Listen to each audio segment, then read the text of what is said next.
इस समय हम लोग पुपुनकी गांव में बाबा मुनि के जन्म उत्सव के तस्वीरें आपको दिखा रहे हैं। लगातार कई सालों से हमारा टेलीविजन आपको पुपुनकी आश्रम की तस्वीरें दिखाता चला आ रहा है। जब भी बाबा मुनि का जन्म उत्सव होता है, पूरे हिंदुस्तान से लोग पुपुनकी आश्रम और बोकारो स्टील सिटी आते हैं।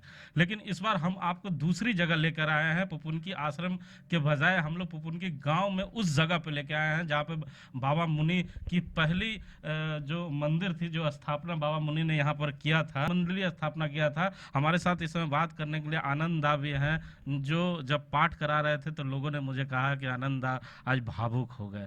लंबे समय के बाद आप इस जगह पे आए हैं और आपको आने का पहली बार आए हैं। हमको बहुत दिन से आने का इच्छा था, तो इस बार मैं पुपुनकी में हूँ, तो इसलिए हम आज आए हैं।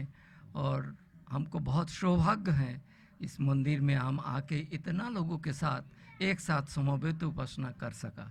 ये हमारे लिए बहुत आनंद की बात है। अच्छा, बाबा के भक्तों की दिन पे दिन संख्या बढ़ती जा रही है, लेकिन जो बाबा के भक्त हैं उसमें युवाओं की संख्या काफ़ी कम होती है। तो युवाओं में बाबा के जो प्रचार प्रसार है, क्यों नहीं आगे बढ़ाया जाता है? ये बात सही है, आना चाहिए। हम लोग को और भी ज़्यादा काम करना चाहिए, क्योंकि युवा तो मानी भविष्य है, देश का भविष्य है। काली एक आज कलकत्ता में हो रहा है, ये एक प्रोग्राम है कि बाबा का लिखी हुई जो किताब है, बहुत सारी किताबें हैं, इसमें एक कर्म के पथ पर एक किताब है, बांग्ला में इसको कर्मेर पथ है।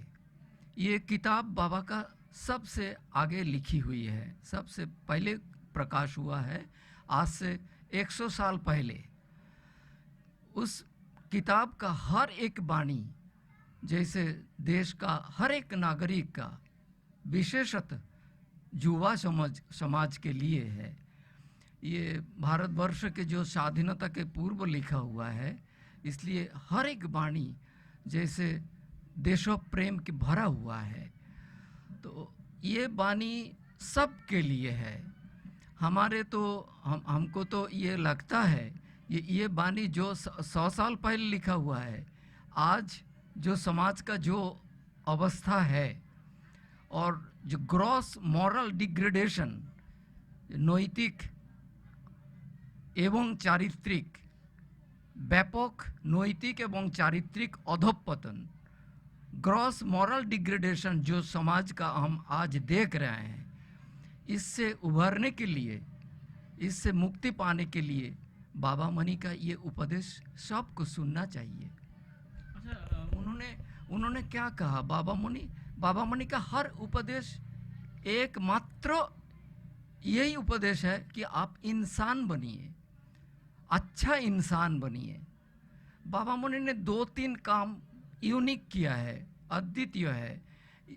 देखिए, बाबा पहले बात किया है कि परमेश्वर का सर्वश्रेष्ठ नाम है ओंकार। पहले हम देखते थे ओंकार को अधिकार नहीं दिया जाता था, कि शूद्र और स्त्रीलोक को ओंकार का अधिकार नहीं दिया जाता था। बाबा मुनि ने यहाँ रिवोल्ट किया है। बाबा मुनि ने कहा ना, ये हम नहीं मानेंगे।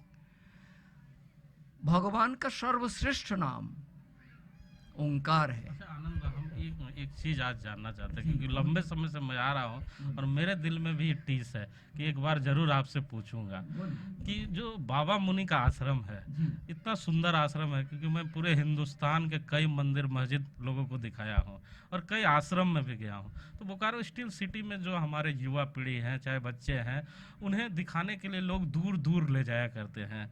तो पुपुनकी आश्रम ऐसी क्यों नहीं कोई व्यवस्था करता कि गाँव से निकलकर शहर की ओर जाता है और शहर में रहने वाले जो बच्चे पढ़ते हैं या स्कूल से संपर्क करता है और इस आश्रम को लाके दिखाने का प्रयास क्यों नहीं पुपुनकी आश्रम के प्रचारक करते हैं? क्योंकि यहाँ पर जिस तरह से आप गरीब बच्चों को पढ़ाते हैं, लिखाते हैं, वो पाठशाला जो फिल्मों में हम लोग देखा करते थे कि किस तरह माँ बाप बच्चों को पाठशाला में छोड़ देते थे, उन्हें सब चीज़ का ज्ञान दिया जाता था, मतलब गौशाला भी है, तालाब भी है, दवाई बनाने की फैक्ट्री पहले हुआ करती थी।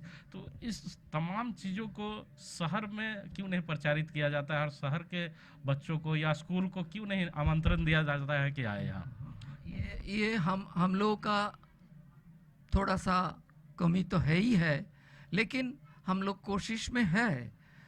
एक्चुअली बाबा मनी जो कहे हैं, बाबा मनी का काम 300 साल पहले बाद में शुरू होगा। अभी ये एकदम एकदम नाटशेल में है, ये एकदम मानी जैसे आप शुरुआत है। तो धीरे धीरे हम करेंगे, जरूर करेंगे। हम लोग अभी तक कर नहीं पाए हैं। इसका एक मुख्य कारण ये है, हमारा आश्रम है अयाचक आश्रम। बाबा मनी ये जो एक ग्रहण किया है, एक संकल्प लिया है, अभिक्षा। अभिक्षा मतलब हम भिक्षा नहीं लेंगे, किसी से चांदा नहीं उगाएंगे। ये नॉन बेगिंग होने के कारण, अयाचक होने के कारण, बाबा मनी स्वावलंबी ऋषि है, अयाचक ऋषि है। उन्होंने आज तक किसी से एक पैसा चांदा नहीं लिया है। उनका कहना यह है कि भगवान हमको शक्ति दिया है, बुद्धि दिया है, हम इसी से कमाएंगे। हम भला ही हम सन्यासी हुआ है, हम क्यों हम संसारी लोगों के पास भिक्षा मांगेंगे? हम नहीं मांगेंगे, हम कमाएंगे, इसी से अपना पेट भी भरेंगे, समाज का भी कल्याण करेंगे। ये अयाचक वृत्ति बाबा मनी ग्रहण किया है, व्रत ग्रहण किया है। इस व्रत के कारण हम लोगों को धीरे धीरे चलना पड़ता है, क्योंकि हम किसी से चांदा नहीं लेते हैं, किसी को हम नहीं बताते हैं कि हम ये अच्छा काम कर रहा हूँ, आप भी सहयोग दीजिए। हम जरूर सहयोग जरूर दीजिए, कि चांदा नहीं उगाते हैं। इसके कारण धीरे धीरे चलना पड़ रहा है। लेकिन हमारा ये विश्वास है, एक दिन ये पूरा हिंदुस्तान में नहीं, पूरा विश्व में एक अद्वितीय प्रतिष्ठान बनेगा, अयाचक आश्रम। बाबा ने कई परिभाषा दिया है जो लोगों के बीच आनंदा उन्हें बताते हैं और बाबा का प्रचार प्रसार भी करते हैं। सुना आपने आनंदा को, लेकिन आनंदा ने साफ तौर पे कहा, आप ही से शुरू, आप ही पे खत्म। ओमकार से शुरू होता है और ओमकार पे ही समाप्त होता है। तो बाबा मुनि के प्रचार प्रसार के लिए आनंदा जरूर बता रहे हैं कि हम धीरे धीरे प्रयास कर रहे हैं, लेकिन बहुत तेजी से बाबा मुनि के भक्तों की संख्या बढ़ रही है। और आनंदा से हम लोगों ने एक रिक्वेस्ट भी किया है कि आने वाला जो नस्ल है बोकारो स्टील सिटी का, जो बच्चे जान नहीं पाते हैं, क्योंकि मैं इस जगह पे पहुंचता हूं और इसकी खूबसूरती और इसकी सादगी को मैंने देखा है, इसीलिए मैंने आनंदा से कहा कि आने वाले समय में बोकारो स्टील सिटी के जो युवा पीढ़ी है, जो छात्र हैं, छात्राएं हैं, उनका भी हक बनता है कि बोकारो स्टील सिटी में बाबा मुनि के इस आश्रम को देखे, सीखे कि कितनी मेहनत और परिश्रम के बाद कोई चीज़ खड़ा होता है, कैसे नाम होता है और कैसे नाम का प्रचार आगे बढ़ता है। ये सीखने का जगह है। यहाँ बच्चों को लेकर ज़रूर आए और पुपुनी के आश्रम में आकर ये बताने का प्रयास ज़रूर करें अपने बच्चों को कि संस्कार क्या होता है। यहाँ आने के बाद पता चलेगा। कैमरामैन देवेंद्र के साथ जीपी हिमांशु, पुपुन के आश्रम।